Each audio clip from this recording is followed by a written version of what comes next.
নমস্কাৰ বন্ধুসকল, আজি এটা নতুন ভিডিঅ'লৈ আপোনালোকক স্বাগতম জনাইছোঁ। প্ৰথমতে এই ভিডিঅ'টো চাওকচোন আপোনালোকে, তাৰপাছত কৈ আছোঁ মই।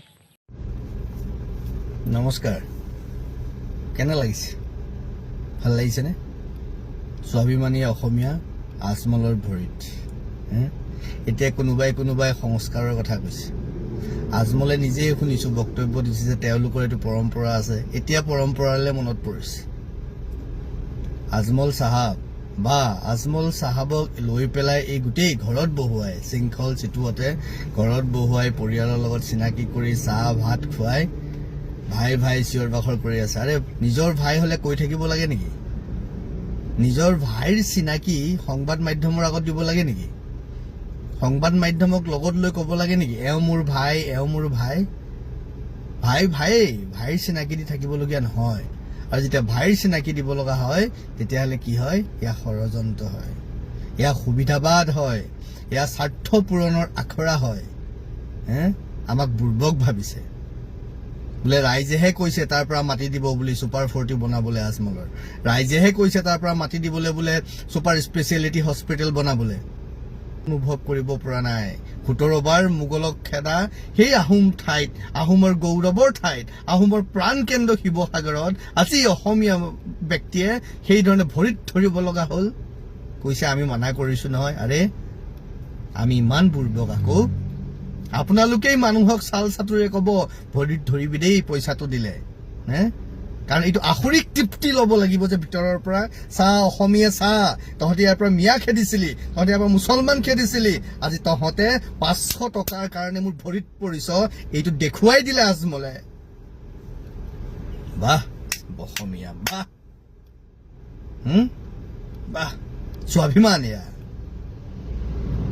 স্বাভিমান। থপৰিয়াব মন গৈছে নিজৰ গালত আপোনালোকৰ স্বাভিমান দেখি, আপোনালোকৰ মৰ্যাদা দেখি। যদি অকণমানো লাজ আছে নহয়, সামাজিক জীৱনত আহি আৰু অসমীয়া স্বাভিমানৰ কথা নকব, অসমীয়া মান মৰ্যাদাৰ কথা নকব।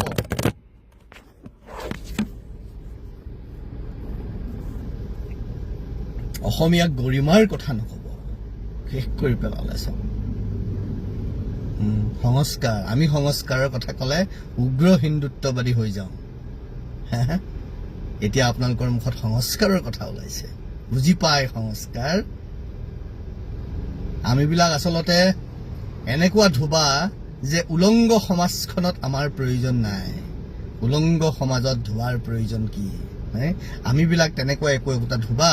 সেইকাৰণে উলংগ সমাজখনত আমাৰ প্ৰয়োজন নাই। সেইকাৰণে আমি কথা ক'লে আমাক ঠাট্টা মস্কৰা কৰিব সেইসকল স্বাভিমানী অসমীয়াই, সেইসকল স্বাভিমানী ব্যক্তিয়ে। কৰক, আজি কৰক না প্লিজ।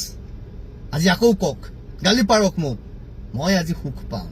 আৰু আপোনালোকে যিমানে মোক গালি পাৰে সিমানে আপোনালোকৰ নগ্নতাত, আপোনালোকৰ এই যে যিটো চিন্তা, আজি আজমলৰ আপোনাৰ মহিলাক দিয়া আজমলৰ ভৰিত ধুৱাইছে, কাইলৈ হয়তো আপোনালোকেই ছোৱালী বোৱাৰীবোৰক সেই আজমলৰ নিচিনা আন কোনোবাৰ বিচনাৰ শয্যা কৰাই দিবলৈ কুণ্ঠাবোধ নকৰিব। আপোনালোকৰ এই পুতৌজনক অৱস্থা দেখি মই কষ্ট পাওঁ। সেই কষ্ট পাওঁ কাৰণেই কৈছো, কাৰণ মই ৰাজনৈতিক কাম কৰা মানুহ নহয়। মোৰ কোনো ৰাজনৈতিক লিপ্সা নাই, বুজিছে? মোৰ কোনো সমাজ সেৱক হোৱাৰ লালসা নাই। মই আপোনালোকৰ পৰা প্ৰশংসা বুটলাৰ মোৰ হাবিয়াস নাই। আচলতে মোৰ কোনো পৰিচয় ৰাখাই আপোনালোকৰ ওচৰত কোনো ইচ্ছা নাই। মই এনেকেই ভাল নীৰৱে সাধনা কৰিম, গৱেষণা কৰিম, যিটো মোৰ কাম। কাৰণ সমাজৰ আগত বৰ কথা কৈ, অসমীয়াৰ মান অভিমানৰ কথা কৈ 500 টকাৰ কাৰণে কাৰোবাক মই ভৰিত ধৰিবলৈ দিব মই নোৱাৰো। মন্তব্যটো শুনিলেনে? এখেত হ'ল সত্যৰঞ্জন বৰা। এটা মন্তব্য কৰিলে বদৰুদ্দিন আজমলৰ ওপৰত। চাওক, বদৰুদ্দিন আজমল যেতিয়া কোটি টকা সাহায্য কৰিছিল, তেতিয়া এই চুদুবাই ক'ত আছিল? তেতিয়া কিয় কোৱা নাছিল বদৰুদ্দিন আজমলৰ সাহায্য নালাগে, আমি স্বাভিমান অসমীয়া, আমি দিম, সহায় কৰিম, বদৰুদ্দিন আজমলৰ সহায় নালাগে? এই চুদুবাই কেইদিন গৈছিল উজনি অসমত মানুহৰ খবৰ ল'বলৈ? এদিনতো যোৱা নাই। আনকি সিহঁতে সাহায্য কৰা নাই এদিনো। আৰু 500 টকাৰ কাৰণে কৈছে যে মহিলাসকলে ভৰিত সেৱা কৰিলে। বদৰুদ্দিন আজমলে কৈছিল কি মোক ভৰিত সেৱা কৰক আৰু 500 টকা দিয়ক? ই কোৱা নাই নহয়।